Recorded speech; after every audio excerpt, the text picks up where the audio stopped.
आपण भागाकार शिकणार आहोत. 6490 भागिले 8. 8 ने आपल्याला काय करायचं, ह्या संख्येला भागायचं आहे. भागाकार करत असताना प्रत्येक संख्येला भागायचं. पहिल्यांदा एका संख्येला भागायचं. आता इथं 6 आहे आणि आपल्याला 8 ने भागायचं आहे. म्हणजे कसं 8 मोठा आहे आणि 6 कसा आहे छोटा, म्हणून भाग शून्याचा द्यायचं. हा, आणि इथं काय करायचं, शून्य वजा करायचं. 0 वजा 6 हा.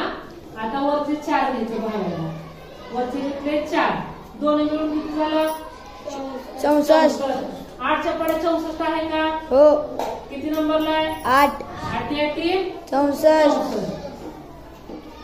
4 मधून 4 गेले 0, 6 मधून 6 गेले 0. आता कशाला भागायचं आहे? 9 ला. कोणत्या संख्येला? 9 ला.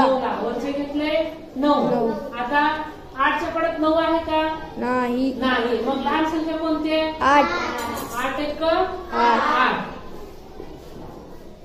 9 मधून 8 गेले 1 राहिले. वरचा आता कशाला भरायचं राहिले आपल्याला? 0.